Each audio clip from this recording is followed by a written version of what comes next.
നിങ്ങളുടെ favourite shows ഇനി ഒരിക്കലും മിസ്സാവില്ല. ഇപ്പോൾ C5 കാണും നിങ്ങളുടെ ഫേവറേറ്റ് ഷോസ് തികച്ചും സൗജന്യമായി. ദിവ്യ നിനക്കെതിരെ വന്ന അവളെ കൊല്ലാൻ പോലും നീ മടിക്കില്ലെന്ന് രാജു എന്നോട് പറഞ്ഞപ്പോ ഞാൻ ഇത്രയ്ക്കും കരുതിയില്ല. നീ ശരിക്കും മനുഷ്യനായിട്ട് ജനിക്കേണ്ടവനായിരുന്നു എന്ന് എനിക്ക് സംശയമുണ്ട്. മനുഷ്യത്വമില്ലാത്ത മൃഗോ നീ.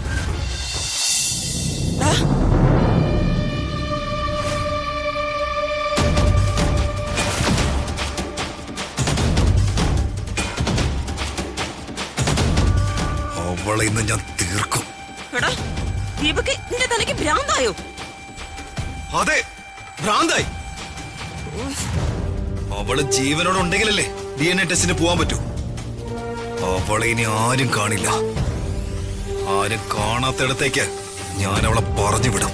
ദീപകേ, നീ വെറുതെ ഇങ്ങനെ എടുത്തു ചാടരുത്.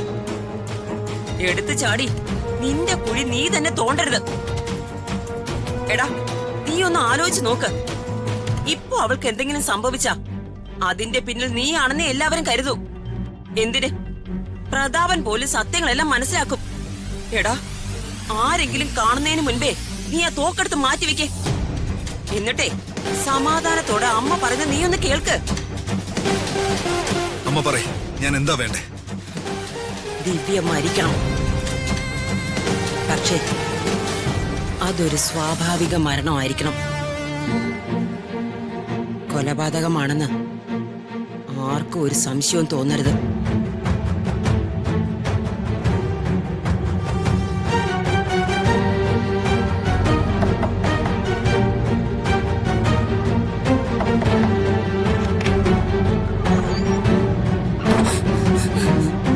നിന്റെ വയറ്റിൽ കിടക്കുന്ന കുഞ്ഞിന്റെ തന്ത ഞാനാണെന്ന് നിനക്ക് തെളിയിക്കണോ? അല്ലടി, എന്റെ വഴിയിൽ ഇനി തടസ്സമായി വന്ന് നിൽക്കലെന്ന് പറഞ്ഞു വിട്ടതല്ലേ നിന്നെ? എന്ത് ധൈര്യത്തിലാടി നീ വീണ്ടും അവിടെ കയറി വന്നേ? ഞാൻ തെരഞ്ഞെടുപ്പിൽ മത്സരിക്കാൻ പോകണമെന്ന് അറിഞ്ഞപ്പോ അത് പാടില്ലെന്ന് നിനക്ക് തോന്നിയോ? ഇല്ല, അങ്ങനെ നീ ഒറ്റയ്ക്ക് എന്റെ നേരെ വരാൻ ധൈര്യം കാണിക്കില്ല. പറയടി, ആരാ ആരാ നിന്നെ പറഞ്ഞു പിരിയേറ്റിയത്? ഈ ദീപക്കിനെതിരെ ആരാ നിന്നെ വാതുറപ്പിച്ചത്? എന്റെ പൊളിറ്റിക്കൽ കരിയർ ഇല്ലാതാക്കാൻ നിന്നെ ഇറക്കി കളിച്ചത് ആരാടി? എന്നോട് ഇങ്ങനെയൊക്കെ ചെയ്യാൻ ദീപക് സാറിന് എങ്ങനെ മനസ്സ് വരുന്നു? എന്നോട് ദീപക് സാറിന് സ്നേഹമില്ലായിരിക്കാം, പക്ഷെ എന്റെ വയറ്റിൽ വളരുന്ന ജീവൻ ദീപക് സാറിന്റെ ചോരയല്ലേ? ദീപക് സാറിന്റെ കുഞ്ഞിനെ വയറ്റി ചുമക്കുന്ന എന്നെ എങ്ങനെ ഉപദ്രവിക്കാൻ ദീപക് സാറിന് എങ്ങനെ സാധിക്കുന്നു? ഞാൻ ഉപേക്ഷിച്ച പെൺകുട്ടികളുടെ പിന്നാലെ പോയി അവർക്കൊക്കെ വയറ്റിലുണ്ടായ കുഞ്ഞുങ്ങളുടെ കണക്കെടുക്കാനേ ഞാനിതുവരെ പോയിട്ടില്ല. പിന്നെ നിന്റെ വയറ്റിൽ വളരുന്ന ഈ കുഞ്ഞ് എന്റെ തന്നെയാണെന്ന് നിനക്ക് എന്താ ഇത്ര ഉറപ്പ്?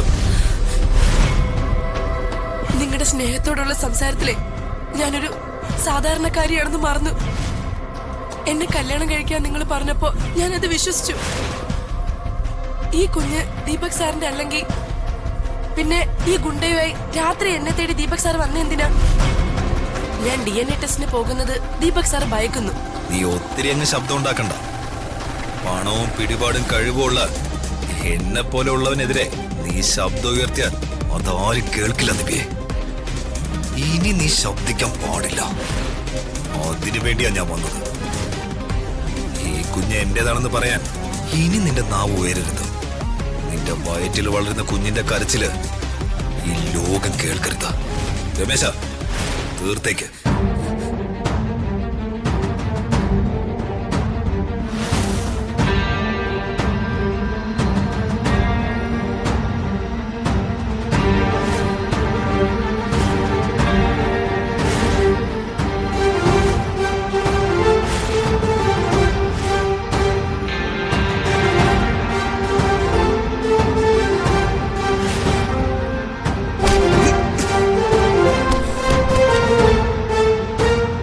ദീപക് സാറേ, ഞങ്ങളിവിടെ ഉണ്ടായിരുന്നു. സാറിന്റെ പെർഫോമൻസ് എവിടെ വരെ പോകുമെന്നറിയാൻ മാറി നിൽക്കായിരുന്നു. ശബ്ദം ഉണ്ടാക്കല്ലേ. ശബ്ദം ഉണ്ടാക്കി നാട്ടുകാരെയൊക്കെ വരുത്തിയാലേ ഇവിടെ നടന്നതും ഇതിനു മുൻപ് നടന്നതൊക്കെ ഞങ്ങൾക്ക് അവരോട് പറയേണ്ടി വരും. ദിവ്യ നിനക്കെതിരെ വന്ന അവളെ കൊല്ലാൻ പോലും നീ മടിക്കില്ലെന്ന് രാജു എന്നോട് പറഞ്ഞപ്പോ ഞാൻ ഇത്രയ്ക്കും കരുതിയില്ല. നീ ശരിക്കും മനുഷ്യനായിട്ട് ജനിക്കേണ്ടവനായിരുന്നു എന്ന് എനിക്ക് സംശയമുണ്ട്. മനുഷ്യത്വമില്ലാത്ത മൃഗോ നീ. ദീപകെ, നിനക്ക് കാര്യം മനസ്സിലായി കാണുമല്ലോ. ദിവ്യയെ എന്തെങ്കിലും ചെയ്യാന്നുള്ള ധാരണ നിനക്കുണ്ടെങ്കിൽ അത് നടക്കില്ല. ഞങ്ങളെ ദിവ്യയുടെ ഒപ്പം ഉണ്ടാവും. ഇനി ഞങ്ങളുടെ കണ്ണ് വെട്ടിച്ച് ദിവ്യ എന്തെങ്കിലും ചെയ്യാനാണ് ഭാവമെങ്കിൽ പോലീസില് ദിവ്യ ഒരു പേപ്പർ നൽകിയിട്ടുണ്ട്. ദിവ്യക്ക് എന്ത് സംഭവിച്ചാലും നീ ആയിരിക്കും അതിന് കാരണക്കാരൻ. അതുകൊണ്ട് ഇനി DNA റിസൾട്ട് വരുന്നത് വരെ വലിയ അഭ്യാസമൊന്നും എടുക്കാന്ന് കരുതണ്ട.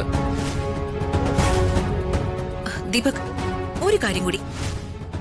അച്ഛനെതിരെ പരാതി കൊടുത്ത കർഷകർ എവിടെയാണെന്ന് ഞങ്ങൾക്ക് ഇൻഫർമേഷൻ കിട്ടി. ഞങ്ങൾ നേരെ അവിടേക്ക് പോവാ. അവരെ കണ്ട് സംസാരിച്ച് കാര്യം പറഞ്ഞ് മനസ്സിലാക്കി കോടതിയില് ഞങ്ങൾ അച്ഛൻ നിരപരാധിയാണെന്ന് തെളിയിക്കും. അതോടെ അച്ഛന് ഞങ്ങളോടുള്ള എല്ലാ വിരോധങ്ങളും മാറി ഞങ്ങൾ വീണ്ടും വീട്ടിലേക്ക് തിരിച്ചു വരും. ഋതികമ്മയുടെ എന്തിനാ ഇതൊക്കെ ഇവനോട് പറയുന്നത്? മറച്ചു വെച്ചിട്ട് എന്താ രാജു പ്രത്യേകിച്ച് പ്രയോജനം? ആ, അതും ശരിയാണ്.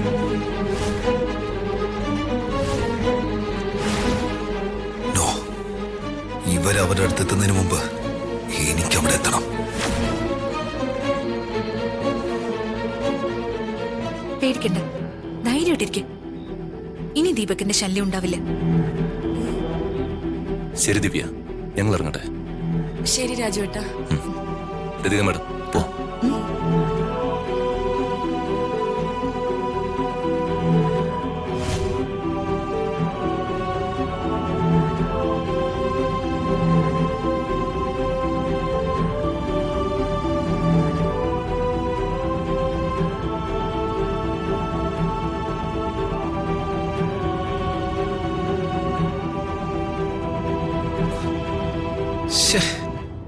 ആ രമ്യയുടെ ഫോൺ സ്വിച്ച് ഓഫ് ആണല്ലോ. ആ രാജു ഋതിക അവിടെ എത്തുന്നതിന് മുമ്പ് എനിക്ക് അവിടെ എത്തണം.